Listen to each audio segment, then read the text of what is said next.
സൂര്യനസ്തമിക്കാത്ത British സാമ്രാജ്യത്വത്തെ ഈ മണ്ണിൽ നിന്നും കെട്ടുകെട്ടിക്കാൻ പൊരുതി മരിച്ച ധീരരക്തസാക്ഷികളുടെ വീരസ്മരണകൾക്ക് മുമ്പിൽ ഒരു സ്വാതന്ത്ര്യദിനവും കൂടെ.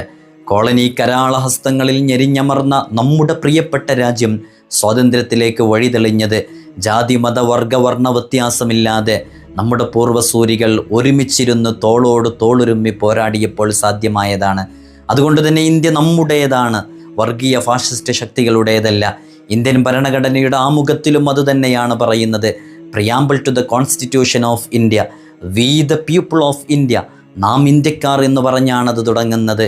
അതുകൊണ്ട് തന്നെ ഇന്ത്യ നമ്മുടേതാണ്. India is a garden with many flowers. India ഒരു പൂന്തോട്ടമാണ്, അതിൽ പലതരം പൂക്കളും വർണ്ണങ്ങളും ഉണ്ടാകും. ആ വൈവിധ്യങ്ങളുടെ ഭംഗിയും സൗരഭ്യവും ആസ്വദിക്കാൻ സാധിക്കണം.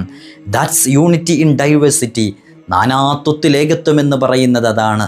ഭിന്ന ഭാഷകൾ സംസാരിക്കുകയും ഭിന്ന മതങ്ങൾ വിശ്വസിക്കുകയും ചെയ്യുന്ന മനുഷ്യർ 1000 നദികൾ ഒന്നിച്ചൊഴുകുന്നത് പോലെ സമ്മേളിച്ചു കഴിയട്ടെ ഈ ഭൂമി മണ്ണിൽ. എവർക്കും ഹൃദയം നിറഞ്ഞ സ്വാതന്ത്ര്യദിനാശംസകൾ നേരുകയാണ്.